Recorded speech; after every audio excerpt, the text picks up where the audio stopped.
Cross My Heart Ministry. I'm Laura McFarland. I'm the founder and director here at Cross My Heart. I want to thank you for spending part of your Monday with us. Whether you're a regular subscriber and you visit us all the time, or it's your first time to stop by, we just say welcome in.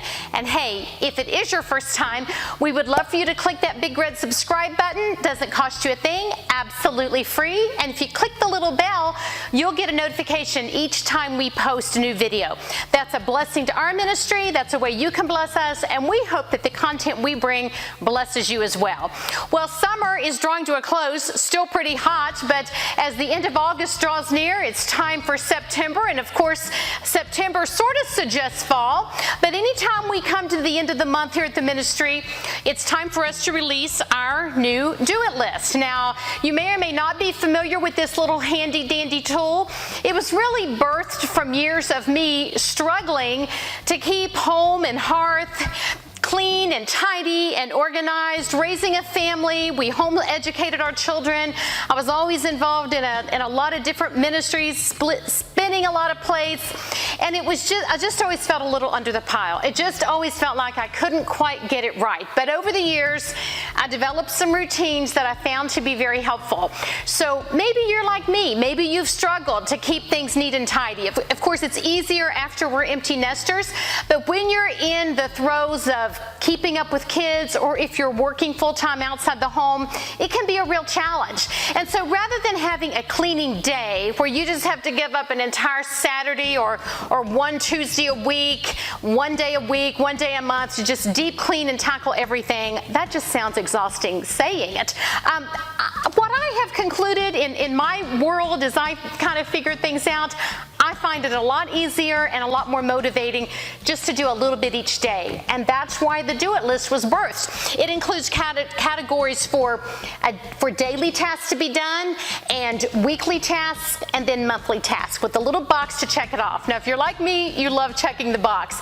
There's just such a deep sense of satisfaction by checking that off. So we're going to sort of die to having it all done on one day. But guess what? If you print this off and start using it, even if your house is unmanageable right now and completely overwhelming, if you just do a little bit each day, you're going to find transformation happen in just a matter of days and weeks, I promise.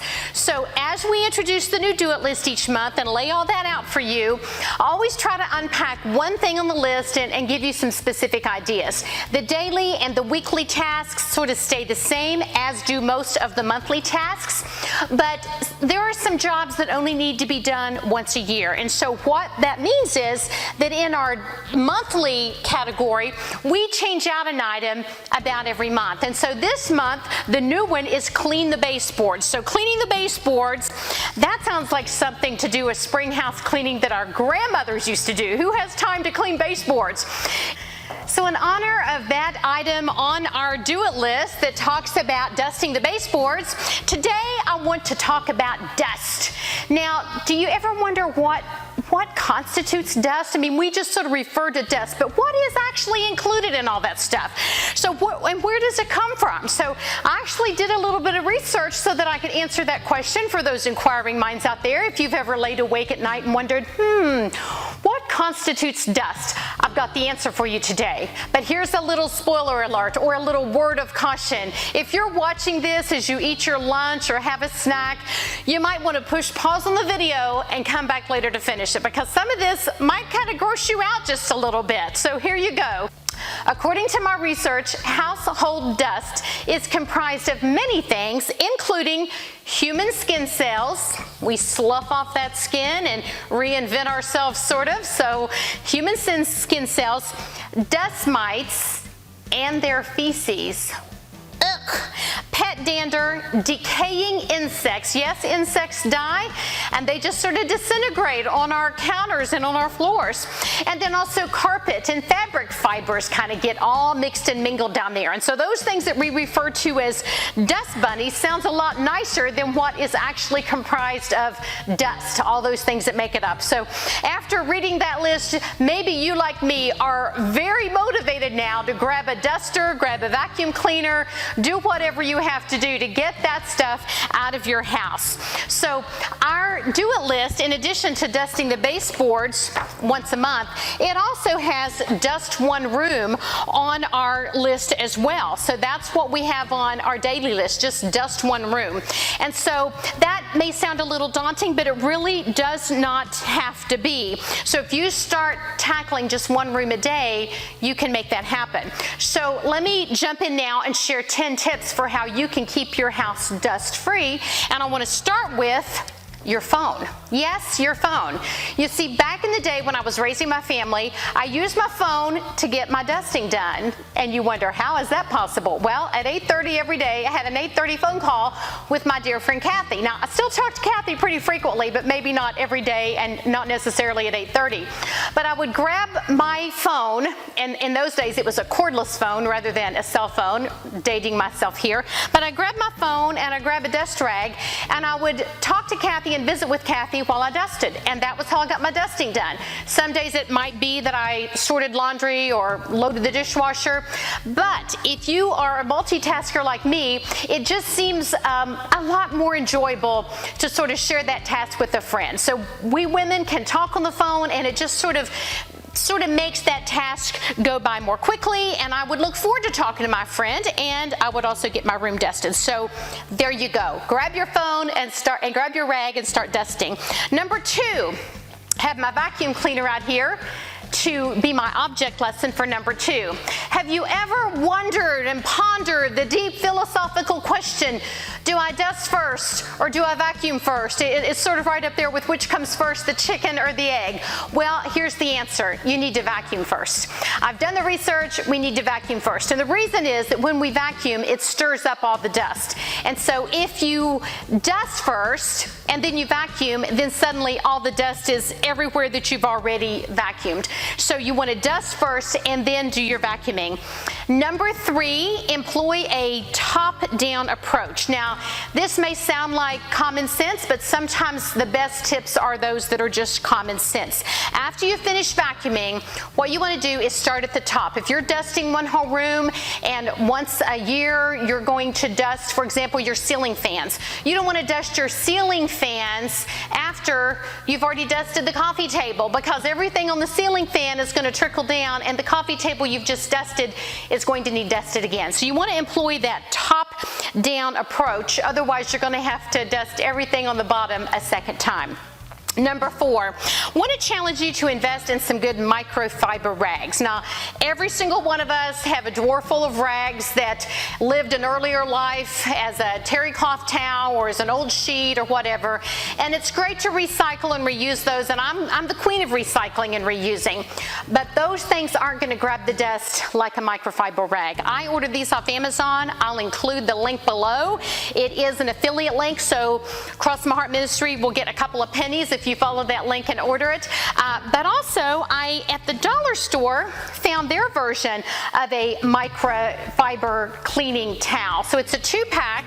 So these are just 50 cents each. I'm not sure how much these were. I got a whole package of these, and they just grab. I think the quality of these is a little better than these, but for 50 cents, why not give it a try? There's something about this microfiber that just grabs the dust, and it works absolutely great. Now, I just think this works wonderfully. That old feather duster that kind of looks fun that the French maid used to wear, that may look kind of cute, but I've just found that those feather dusters do nothing but just sort of move dust around or shake it up into the air. I like something that's going to grab the dust. I can shake it out outside, wash these, launder these, and be good to go again.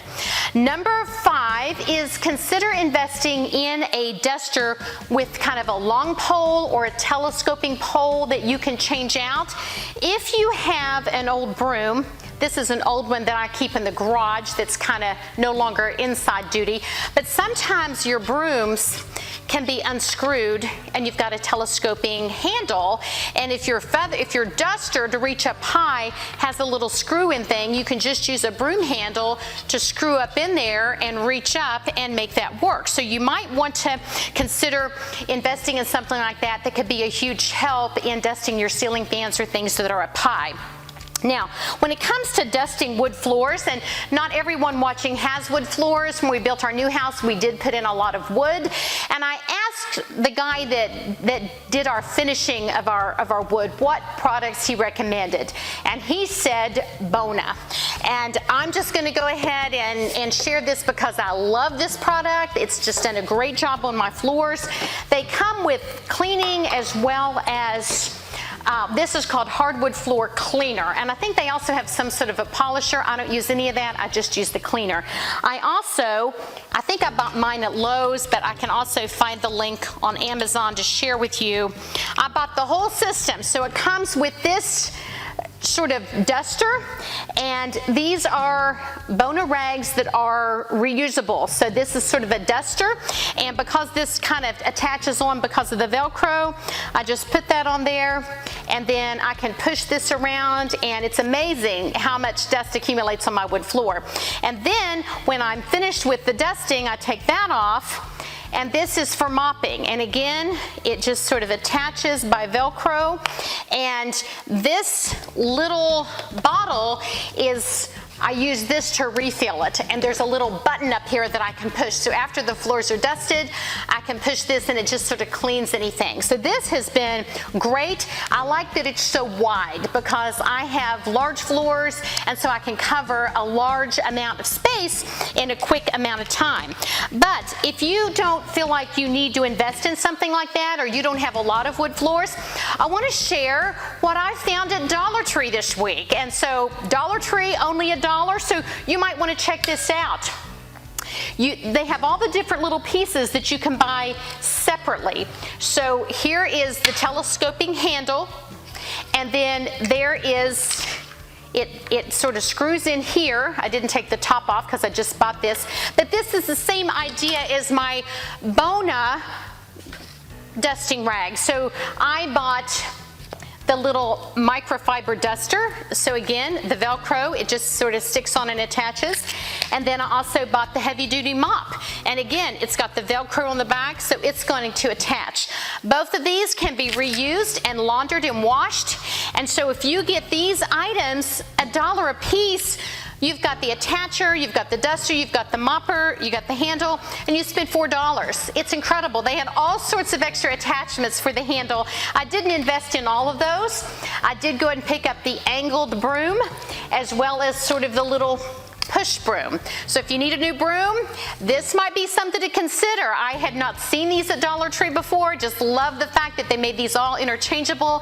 They have a variety of mops, sort of the string mops, as well as the little sponge mops. So lots of different attachments there. If you're interested in investing in that, check that out at Dollar Tree. There's always new things to be found there. Just love that. But again, I'll include the links for the Bona products if you want those.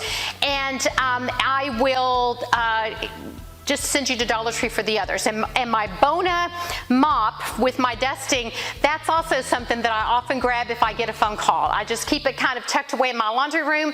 It just sort of seems like I can keep these floors cleaned up if I can just push that around. It doesn't make any noise. I can be on my phone if I get a phone call, and I can dust and I can talk at the same time. So that's number 6. Check out the Bona products for your wood floors, or these items at Dollar Tree as well. Number 7. If you need to go around your ceilings, if you look up and you see those little cobwebs up there, things that you just can't reach, here is an idea for you. You can use an old broom, and if you have an old pillowcase, you're not going to want to use a good pillowcase for this, one that you don't care much about. You may have heard this trick before. This is definitely an old pillowcase from back in the day. I think it was in one of our boys' bunk beds or in the bunks in the camper we used to have. But you can put a pillowcase over a broom, and then you can use it to reach way up high and dust off those cobwebs. Now you're going to want to make sure that the bristles aren't so sharp that they poke through the pillowcase or kind of scratch or damage your walls. And if you're concerned about that, another option would be to take your microfiber little towels. I'm going to double this over, and I'm going to go ahead and use 2 of them to sort of demonstrate what I'm talking about. The microfiber towel over the broom handle trick for reaching those hard to reach high, tall places. Number 8, don't forget to vacuum your upholstered furniture. Now, you know, we may not see it as much on our upholstered furniture, but all that dust that falls down on the hard surfaces and on the wood surfaces, it gets on the furniture just as well. So you're going to take that attachment from your vacuum cleaner, and about once a month, go ahead and vacuum off your furniture as well. That'll keep it clean and keep it lasting longer and looking fresh and good. Number 9, furniture polish really isn't necessary. In fact, what I've heard is that furniture polish can create just a buildup on your furniture, so you really don't need it. Really, all you need to do, again, is grab that microfiber towel, lift up all of the dust that's accumulated, and get it off there. And then number 10 is change your air filter. This is an odd size air filter I found in the garage just for demonstration purposes. I'm not even sure it fits in our furnace. But not only is this going to help keep the dust down in your house, it's also going to help ensure that your furnace, your air conditioner runs a lot more efficiently, and that's going to save on your energy bills. But also, as we're talking dust today, it's going to reduce on the dust particles that are floating around your house and landing down in the space where they don't need to be. So I think I've covered all the things that I had presented here to share with you today. Lots of links to put below if you want to invest in any of these products. I'm wondering if you might have some additional dusting tips that you would like to share with our viewers today. So if you do, leave me a note below and share your dusting idea, or just go ahead and reference the one of these 10 that I've mentioned that you find the most intriguing or the most helpful. We'd love to hear from you. Leave us a note below, and just want to encourage you to take off and get at it, to start dusting at your house, getting rid of all of those little dust bunnies. We hope this was helpful. You know, I'm really grateful as a wrap up to whoever the woman that was that came up with who coined the phrase dust bunnies, because that certainly does sound a lot sweeter and a lot nicer than what we've learned today that is really making up that little category that we call dust at our house. So here's to happy dusting. Don't forget to download your copy of the Do It List. Until next time, I'm Laurie McFarland. This is Cross My Heart Ministry. Thanks for spending some of your day with us today.